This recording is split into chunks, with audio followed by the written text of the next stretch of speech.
So when we're doing my tutorial, there will be absolutely no singing. And I'm going to add part 2, which will be the second theme. I'm going back to the beginning where I block the left hand, and I know the left hand is going to be the support under the right hand, but it has to be a very undulating, wavy sound. And I look at the harmonic motion when I block. So I have a tonic, I have a dominant, which I lean on, less on the tonic. 4 chord, lean, less tonic, lean dominant, less tonic. Now I don't know if this mic is picking this up. I have the mic on the right side now of me. When you actually unravel that, you're thinking the same thing of how you're phrasing it toward the dominant, lean, tonic, less, 4 chord, which is an F chord, lean, fall back into 1 chord, less, and then dominant again, lean, tonic, less. Doesn't mean poke at them, it means little bits of leaning. So you get this.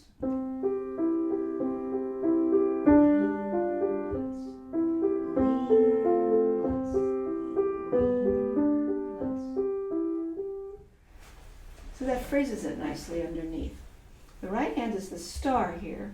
And remember that Mozart was very allied to the opera. So that even though you're playing scales through this and passages, it's always operatic in the sense of thinking of fast melody, a melodic thread, singing tone, very important. So the beginning, you have a rolling broken chord, start less in the keys, go to the dominant and resolve. Lean on the, resolve on the, lean on the dominant, fall back in. So lots of things are going on. That's how you're shaping the line. When you put it together, you're still spacing very nicely the left hand with its little bit of harmonic leanings. The right hand is actually sinking in with the harmony of the left hand. And so the left hand and the right hand together tell each other what to do harmonically. Slow motion. Lean, less, If you go a little quicker, say into tempo a little bit more, you still keep that.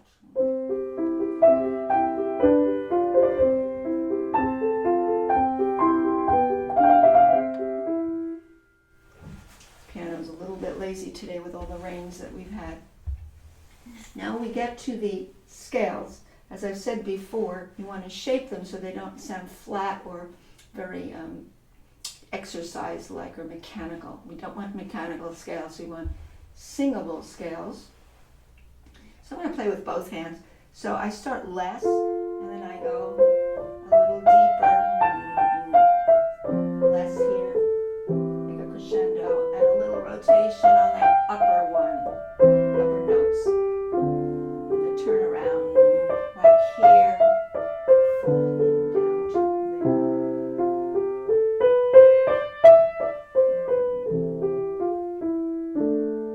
This is a little lazy on this piano today. And then in the keys, because it's spinning out longer lines of 16ths. Then he spills into to there, finish. Really going toward that chord up there on the second beat is your destination, not the first beat there, which is, most people think, well, you're on a downbeat, so you play with an accent, but here, clearly he's going to there and then falling back down. Those are things you should examine. Now the left hand through these scales, you have a lean less feeling like this. Watch that left hand. Lean less. Make the crescendo, come back. Lean less. Off. Lean less. Off. Now less. It's a very beautiful melodic minor scale there, D minor, because he's taking the 2 chord and stretching it into a D minor melodic scale. And then he's going back to C here, but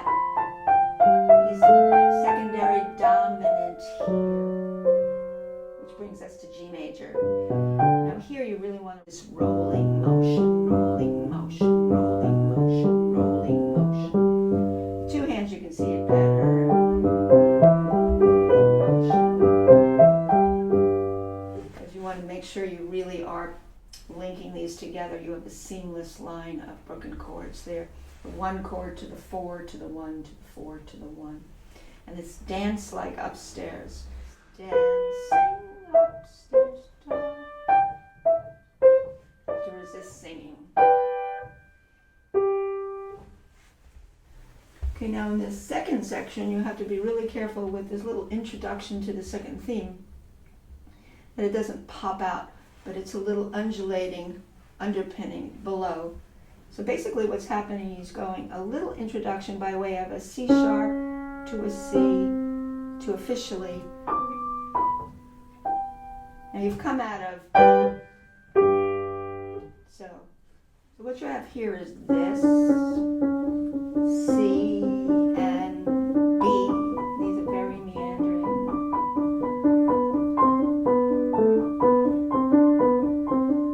So what you want to hear coming out is the moving notes.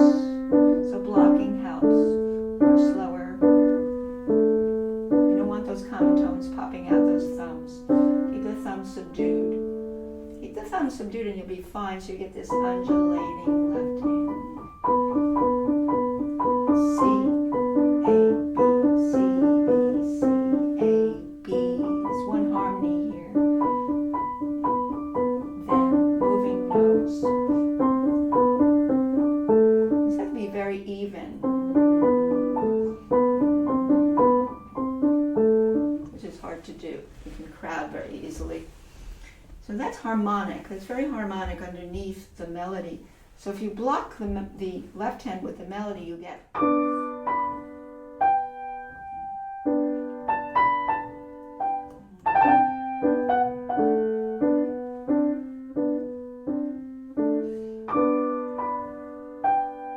that. Make this soft, that thumb there, very carefully. I'm going to do that trill again. This piano's a little stiff today.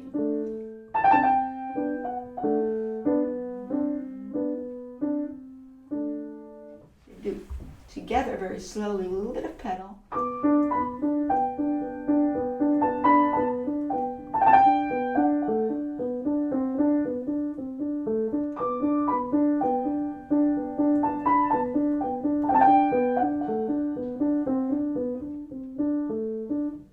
You can see that's very transparent because things can just pop out. So now this new section that we have a bunch of broken chords. And the left hand, I would block them first. We're in G major, the 1 chord, the 4 chord, the 7 chord, lean, the 3 chord, the 6 chord, we're in G major, 2 chord, 5 chord, 1 chord. So I would probably practice leaning less on this one. Lean less, lean less, lean less. I'm just trying to unravel them. Now upstairs you have contrary motion, and actually you're going to lean toward the right hand ultimately in the balance. So you're going to get this falling down, lean and falling less, and then lean and falling less, and then go there and falling less, and even less. Shouldn't have sang, promised myself not to sing. So you can put the hands together this way, lean on this, less, lean, less, lean, less. Very draggy on the fingers and space.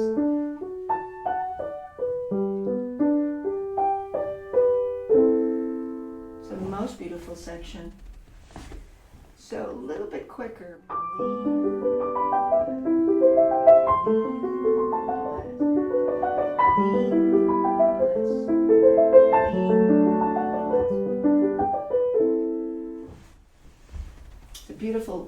harp-like section.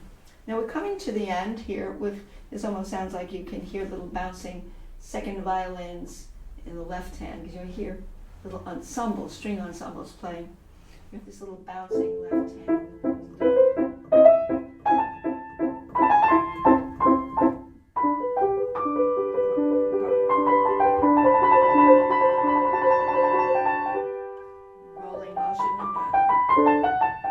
Rolling motion. Go to here, less here. You really want to bounce these little supple wrist. And then you have the Alberti bass coming for the cadence. You can block first for a nice lean and less. Now these broken chords again have to be not pencil point sounding but very wavy. And you get that again with your groupings of the notes, thinking in groups, and with an undulating wrist also helps, as you can see.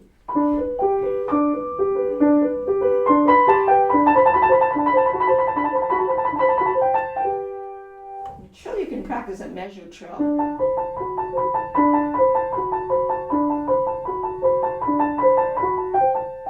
Now trill shouldn't be that flat. It's going to have a little bit of swell in the trill and then falling back. You don't want a trill that just sounds very mechanical. So you want to maybe think of the trill making a little little swell and then a pullback like this. And very pretty if you can pull that off, so you don't have just sounding very mechanical in your playing. Well, I hope this was helpful. I tried not to sing, maybe I did. But singing is very important in Mozart because you sing before you play, you sing after you play, and you make sure the singing model is translated into the playing. That's the most important thing.